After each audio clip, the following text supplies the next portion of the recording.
do no gambling in the penitentiary? No, I didn't do no gambling, homies. Let me tell you something.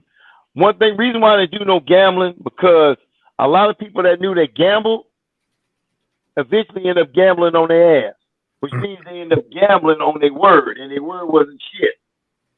You know? And I learned a valuable lesson from that. Tell you a quick story. Big old fat motherfucker asked me, "Hey, Freddie," he said, what you got to eat in there?" So I got some Captain Crunch. I used to like to eat Captain Crunch dry out the box, right? He said, "Hold up. Give me that half a box of Captain Crunch, and I'll get you an ice cream at the store." Now, ice cream back then, a pint was like 90 cents. So I rolled the bag up, tell him to hit the dough, give it to him. So first draw go by, I didn't trip. Second draw go by, I ain't tripping. Third draw, now I'm kind of like getting a little edgy. Open line come, now somebody's ass out. So he in there showering and shit. This is a big old fat motherfucker, like 400 pounds, right? So I walk in the shower because I'm the porter. I say, "Reg, where my ice cream at?" He looked at me and shit and just turned his head talking about, "I'm ignoring you, bro." Man, Kev, I leaped in the shower with him and beat this motherfucker damn near to death and then robbed him. How you gonna tell me you ignore me, bro? See, and everybody said, "Why did I do it?" It was only an ice cream. It wasn't the fact that it was an ice cream. It was the fact you told me I'm ignoring you, bro, which is equivalent to you're paid. So I gave him change. Fucked him up. You know? Then I made him buy all his shit back that I took from him at the price that they paid for at the store. Hey, that's why I didn't gamble. Because if I have to beat a motherfucker down like that just for a punk ass, a Rocky Road ice cream, shit, what I'm going to do for like $500 or a motherfucker just saying you ain't getting shit, you know? So, right. For the people that never been to prison, can you explain to them why somebody like Rebo, Joe Rockhead, and yourself fight in the shower? Well, see, I like one, Rebo, that was my boy right there. I like Rebo. He was crazy little motherfucker. But see, the shower area, right, in certain prisons is real big. Like at Tracy, for example, it's a separate shower area, and it's like 4 heads on the one side, and there's 4 shower heads on the other side. So you go up in that shower, especially if you're on the 3rd tier, and a lot of people, nobody can hear you really, unless somebody fall and bust their head on the tile, or they hear them chucks screeching all across the floor. But you go up there to have a one-on-one. Now, if you didn't go there, right by them stairs at Tracy where we used to take pictures, on the other side, it was a corner that you go to and get down at. Or you can go to the gym and go in the bathroom there. See, you always wanted to keep yourself isolated. If you get away, you get away. If you don't, hey, shit, step the right up, fuck it. You know? But the shower was cool because, you know, it was a big area. So y'all can, you know, handle your business. And then if you bust it up, guess what? You take the shower water, shit, run it over your face. Get the blood. Clean the mess up right like that. Yeah, you clean it up right in there. Wash that shit down the drain. Shit, and then lock yourself up. Shit. Hell yeah. You know what I did? Oh, I had a homie, right? Well, he wasn't a homie, right? But he was a youngster from Dirty Old Man. So he had a fight with this other youngster named Boxer from A-Tray. So Boxer got a good one on him, right? And swole his eye up. So he come downstairs. He said, "Damn, Freddie," he said, "Man, we going to chow right this evening. I don't want to go out with this eye like this." He said, "Man, how you can make this shit go down?" I did the old school trick. Shit, I said, "Nigga, you find some hemorrhoid cream, nigga." So I got found some hemorrhoid cream and put it right under that swollen eye. Shit, that motherfucker went down by chow time. Yeah, that's an old trick. Wow, I never heard of that. Yeah, because hemorrhoid, it shrinks muscles. You know? So he put that shit on his eye and shit. And that motherfucker was able to go to chow with both his vision working. Shit. You know? We got a homie out of San Antonio 60. His name is Loco, man. I want to introduce you to Loco. Hey, what's going on? What's going on, Big How you doing? All right. Yeah, man. Hey, how's it been, man, since you've been out, man? Have you been overwhelmed with how much the world changed Man, in all the hey, years you go? look, I'm gonna tell you the honest truth. When I first came out, I thought it was gonna be some fucked up ass shit, you know, cars flying in the air and all this old bullshit, flying motorcycles. Man, I got out. The only fucking thing changed that they moved McDonald's 20 blocks. You got more homeless motherfuckers, right? You still low riding. Ain't nothing changed at all. Right. So I wasn't even shocked. I just looked at it like, fuck this shit. Let me resume. Shit, I fell right back in. Like it was nothing. All the neighborhood, all the houses, when I left the streets, still look the fucking same. Now, some of them got a new coat of paint on, but it's still the same house. Shit. So, you know, I was expecting to see some Star Trek type of shit. You know, Deep Space Nine shit. This shit ain't shit. It's the same raggedy motherfucker it was when I left in January of 1984. Boy, that's cool. Yeah, so you left before the 84 Olympics and everything, man. Yeah, see what they was doing is they was locking us all up. They locked up a lot of Crips back then before the Olympics. Getting us off the street. That's how the prison filled up with a lot of Crips and Bloods back then, because they didn't want us robbing the tourists and all that stuff. So they want the city to look cool. So they piled a gang of motherfuckers in prison back then. Wow.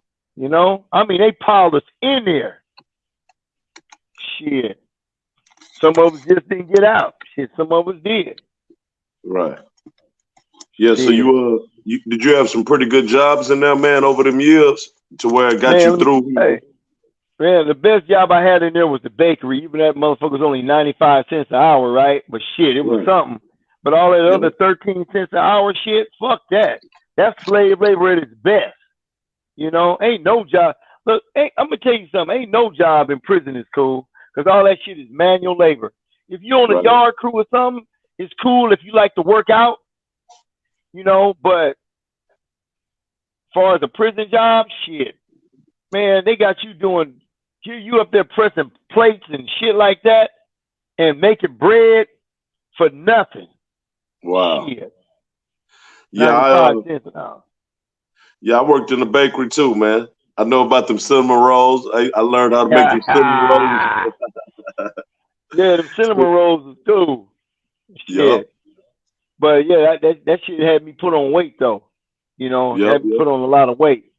But thing about it is, shit, he just kept a motherfucker, you know, shit, content, you know. And if you had a horn in that motherfucker, shit, hell, shit, that made time go by fast. You sure right. Ain't no bullshit. Yeah. Woo! See, I got out in 2004. I got out in 2004, and that was right about the time here in Texas that they started really getting them cell phones in. Yeah. I didn't want to get caught with them, because, you know, when they first started getting caught with them, boy, they was messing over you. Oh, yeah, I know. And see, I'm going to tell you something. Have you noticed when they got relaxed with it, and it was only taking them for just contraband and shit? Right. See, out here, if later on, after the first cell phone that ever got found in prison, right? Mm-hmm. They tore that motherfucker up from head to toe. They fucked over motherfuckers' property like it was the thing to do, right? And then after that, when the guards started selling them and shit, they got relaxed. And if you had a phone, they took it from you, sold it to another motherfucker on the next yard. Shit, motherfuckers just making money. Shit, that was a cool time. You know, like from, I guess, 2000,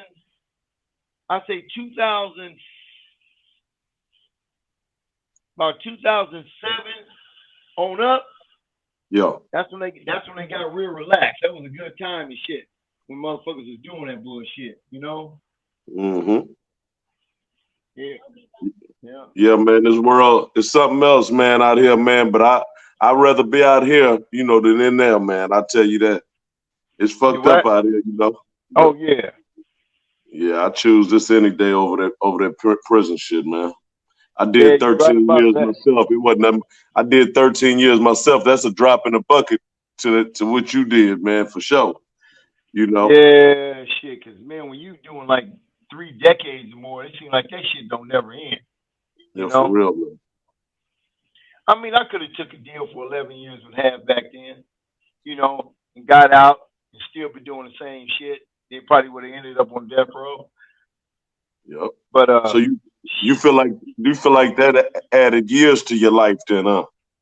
Well, I'm gonna tell you something. Like I always tell people when they always say, "Oh, prison saved your life." Let me tell you something. I know a gang of motherfuckers got killed in prison. So when they say that, that's bullshit. Because when you go to prison, it's like a crap, like shooting dice. You don't know if you're gonna get killed in a riot. You don't know if you're gonna get killed on a debt. You don't know if your cellie just gonna wake up and he's a J-cat and kill you. Period. Wow. So everything in prison, you know, you don't know if 2 motherfuckers gonna start stabbing each other in the gun tower bus, miss them and blow your ass away. So if somebody said, "Oh, prison cell," it didn't. You just went in there for a gang of more extra bullshit. Right. You know, the only difference in prison, right, than the streets, when you do some shit, your ass can't run and hide. Yeah, for real. Handle it. On the street, guess what? You can hide your ass off, you know, until somebody catch you, until you emerge, you know. Right. Then and then you get your issue. Mm-hmm. Yeah, you sure right in that prison, man. Ain't no, you got to face everything. You got to face it right there.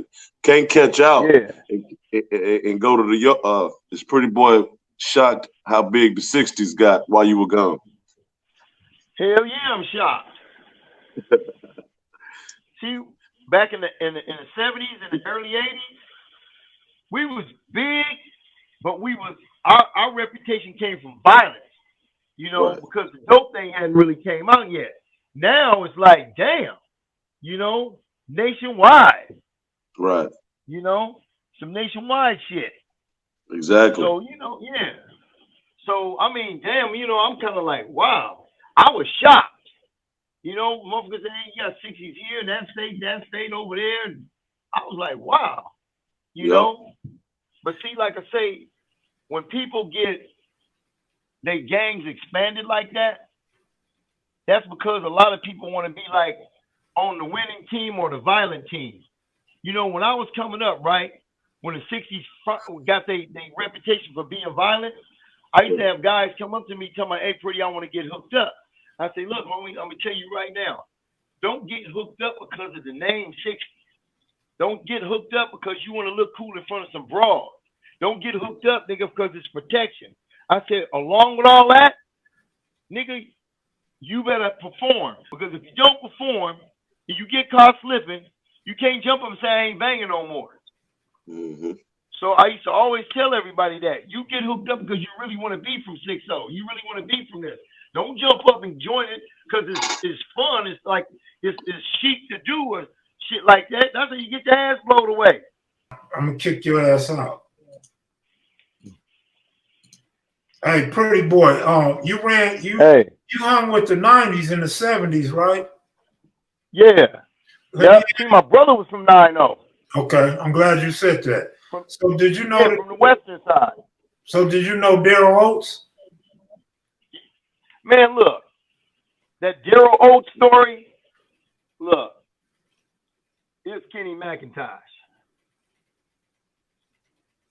You hear what I'm saying? Yeah.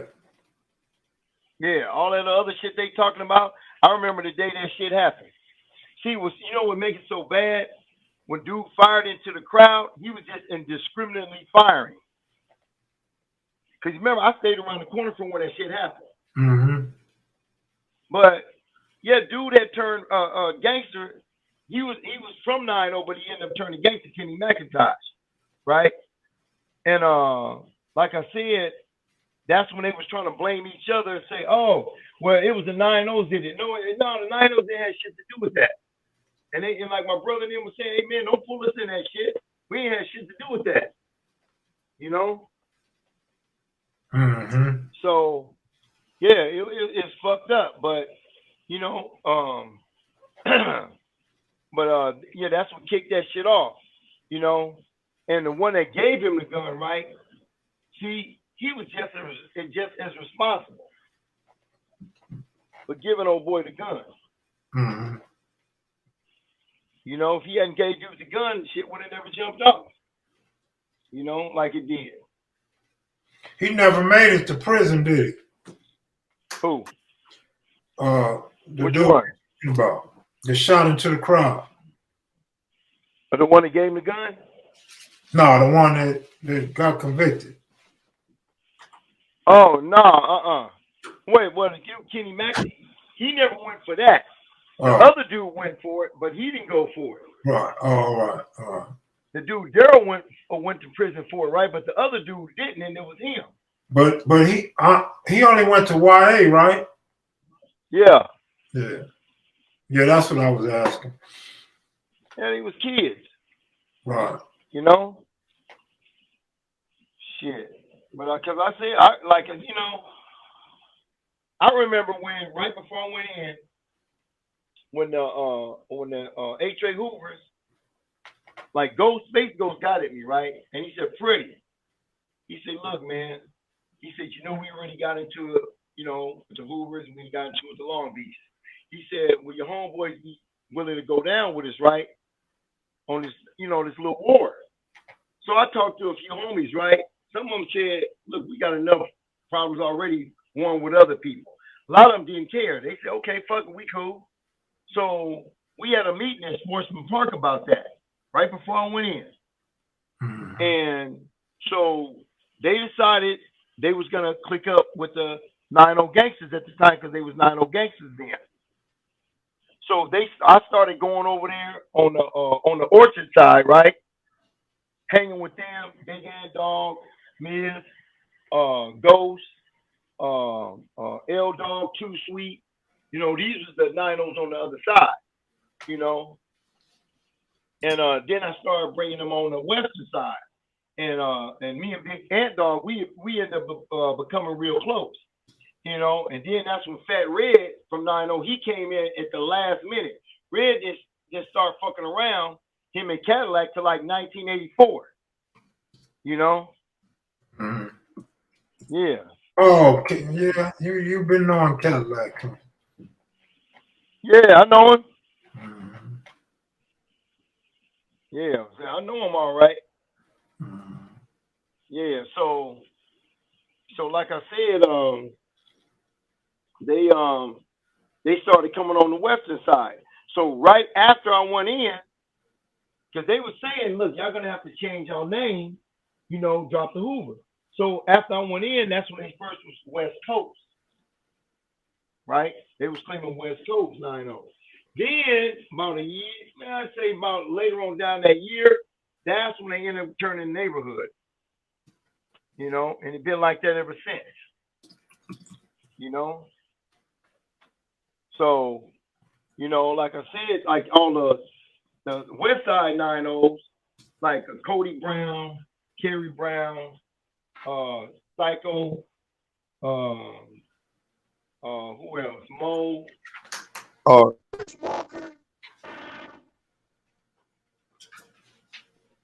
Who else? Can you hear me? Your sound messing up. Yeah. Hold on.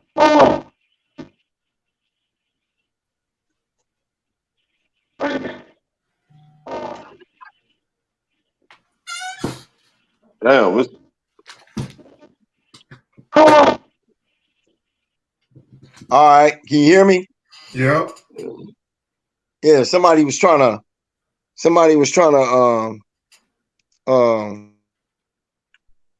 call through. Trying to like call. Oh now, man. Oh. So where your roots come from, pretty boy? From down south, man. Who? Where do your roots come from? Your family roots? Oh yeah, I was born in New Orleans. Oh, okay, you from the Big Easy, huh? Yeah, but I was raised in Baton Rouge and I came out here, you know. Right. So you right around the way from us, right here in Houston. You know, Baton Rouge ain't nothing but around the corner. Yeah, I know. Yep, it is.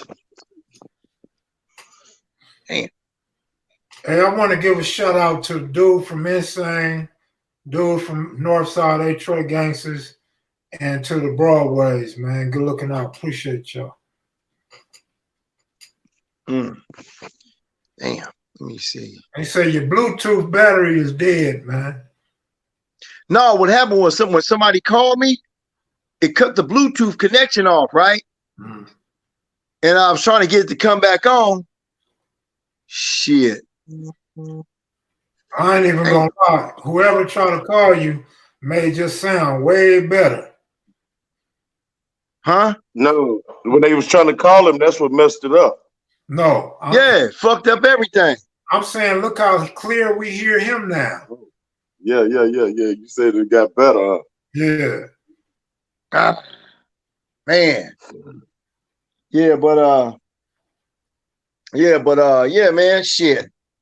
Yeah, but like I said, that's what like I said, it was but like I said, you had the west side Ninos. Like I said, you had Cody Brown, Chris Walker, Psycho, who else? Shit. Kerry Brown, all them dudes over there, Baby Vince, the Yates brothers, Ponytail, Daryl Banks, Guy Murray, my brother, Underdog, and these was the riders back then, Yeah, these was the riders and shit. Yeah, most of these guys gone now. No, actually, the only one that's really gone, Cody Brown. He was like older than us, right? He had a heart attack, Oh, okay. And Chris Walker, he got killed, and the original Mad Dog, Michael Bell from 9-0, he got killed back in 79. So, shit. Like I said, I was there, See, I didn't keep myself put in my neighborhood just like I used to branch out. I used to go kick it with the Harlems. I used to go kick it with the 9-0s, the 111s, especially the UGs. My boy Callywhack, that's my dog right there. Me and Callywhack, that was my boy. We him and the 111s, Bird, the Bird brothers. Shit, man, I miss all them. All right, man, just thinking about all them good times back then, it was fun. Shit. Fuck. The only thing I'm glad, I didn't get no leg blown off or set up in no punk ass wheelchair. For real. They said why your brother wasn't a 6-0. See, my brother, the people he used to run with, and when he was at Horseman, he used to run with Mad Dog, Ponytail, that's Daryl Banks, Guy Murray, all them, the Yates brothers, all them. So he used to be with them so much, right? Shit, he was from 9-0. But you got to realize, us in the 9-0s, out of all the gangs that we ever wore with, we ain't never wore with the 9-0s. Mm-hmm. And that's kind of like surprising. We ain't never wore with the 9-0s. I see you got all the right information while you was gone. Hell yeah. Definitely. Mm-hmm. Yeah, we shoot. always say 6090. They be like 9060. Yeah. See, that was it back then, because you got to realize something. Back then, when the war was at its height, because you got to realize back in 1986, it got so bad in LA, they were going to bring the National Guards down there. That's how bad gangbanging it got. And like I said, my era back then, they will never, ever let it get the way it got. They will never let that get like that again. Period. It'll never get to that level no more. That's just like the gangsters of the 20s, how they was just doing open drive-bys and murders and stuff like that. See, they would never let it get like that again either. And my era back then, right, they would never let it ever get like that again, period. See, today, this really ain't no gangbanging. But I'm going to tell you right now, these motherfuckers better wake up, because, like I said, gangbanging in the world as we knew it is over with. better ban the fucking. They better get together. You know, like I said, for all of us to be chipped up with a chip in our hand. Shit. That's cool. Yeah, I mean, it's the truth. I mean, I thought I was gonna be old and dead by the time this shit came around, but shit. You know, but I'm glad my parents ain't here to see this bullshit. You know? Shit. So, you know, I mean, shit, we don't know what's gonna break out on the news tomorrow. It might be some crazy ass shit. You know? Your mom passed while you was in prison? Yeah, right before I got out. And Pops died right after you got out? Yeah, I had to take care of him until he passed. You know? Shit, but man. Sorry to hear that, man. Yeah, that's all right. Yeah, but see, that's why I got a problem with the motherfuckers that sent me to prison. See, because most motherfuckers now, let them catch a case they didn't do and they know who did it. They can tell. You know? Me, I kept my mouth shut for 32 years. Wrote it all away. If y'all let me out, y'all let me out. If you don't, you don't. But like I always say, 3 can keep a secret if 2 are dead. That's right. That's a cold reality there. It is. 3 can keep a secret if 2 are dead. Shoot. So how's Parole? Is Parole pretty laid back for you? Who? Parole. Oh yeah, it's cool. You know, I only get seen 6 times a year. That's it. I'm on my last 2 years. But see, right now they ain't seeing nobody due to this bullshit. I'm hoping to go all the way to the end of the year. They ain't seeing nobody. So give me 1 year left. Shit. Then I'll be able to travel like I want to. Mm-hmm. Yeah. That's right. That's what I want to do. Be able to travel. Yep. You ever been down here to Texas? You ever been down here to Texas? I know you probably been through it, but have you been down here? Yeah, I've been through it. You know. Yeah, I've been through it. Now it's it. You know, right. But I never been there. Just like kicking it. No. Sure. Yeah. Man. Yeah. So I ain't never been there just kicking it. You know. So what you been doing during this quarantine, man? You staying in the house? Yeah, I go to the store every now and then and shit, you know. And but I ain't trying to catch that shit, homie. I don't know what the fuck it is, but I ain't trying to catch that shit at my age. Shit. And I ain't trying to be laid up in this motherfucker dead for 2 weeks and blowed up like a fish. Fuck that. You know, so I just try to keep, you know, keep my distance, you know. Cause these motherfuckers running around to the beach like dumbass motherfuckers. They running around think this shit is cool, and when they get the shit, they want to start hollering and crying. You know, shit. Like I said, better be glad they didn't do martial law. You see a gang of motherfuckers cutting their wrists and jumping out of windows. Shit. Yep, and jumping in front of Metro Links. Shit. Let them do some martial law. Shit, they really know what it feels like to be in prison on the street. Shit. Do you have a list of names of people in music that you looked up to? What you talking about back when I was young? Yeah, who inspired you to do music? Oh shit, man. Like the Brothers Johnson, Parliament, you know, Barcades and shit.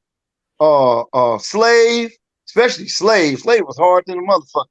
But who else? When Rick James bust out, yeah, he had some cool shit when he first came out and shit, you know. But all them funk groups back then, shit, that's what caused me to. That's what made me really start like really playing more. See, I was playing at 8 years old, but I was just playing. See, but when all them funk groups, James Brown and all that shit came out, and Bootsy Collins, shit, that made me sit up and say, shit, let me put this shit down. Shit, I play 4 different instruments. You'll write my own music. The Brothers Johnson used to be jamming. Hell yeah. Yeah. Shit, they was bad than a motherfucker. Huh? I grew up on all that old shit there, man. I love all that old shit, man. All them old, like you say, you know, Parliament and all that shit, man. Yeah. Hell yeah. Oh, Boosie Collins used to come by the house all the time. Oh, No is that shit. right? Mm-hmm. Ha. Did you see his little documentary? Yeah, I seen it. And that nigga say how much they was smoking like a motherfucker. Man, you could tell Boosie was smoking shit. Boosie never got out Yeah, the car. that motherfucker. He always came through. So when Todd Bridges used to be coming to South Central, where was he frequented when he was out there on that dope bag? The jungle. Man, when I left the street, he was still a baby. Yeah. Yeah. Hey, Mr. He Drummond was still a baby when I left the street. So shit, I don't know nothing what he was doing when he was coming out here. Yeah, Mr. Drummond had just got him, huh? Yeah, he just pulled him in. Now all of them fucked off dead. You know? That's crazy. Cold, lady. That's cold. It is. I mean, everybody that some TV shows back then is dead. Shit. Yeah, but anyway. Yeah, Kev. Yeah, I gotta go, man. I gotta take care of some business. All right, thanks for checking in, man. Appreciate it. All right. All right, All right, OG. Take it. Keep the interviews alive. All right, homie. All right. All right, homie. Stay up. Keep your social distance, man. Yeah, I am. Yeah, I got to. All right. All right, peace. All right, see you later. All right. And yeah, you have it, pretty boy, for the night. Man, that was cool, man. Man, he doubled the amount of viewers tonight. And before that, I was able to catch up with Big U. You know what I'm saying? So, man, to me, man, shit, I'm full of it. You already know. You know that, yeah. That was cool, man.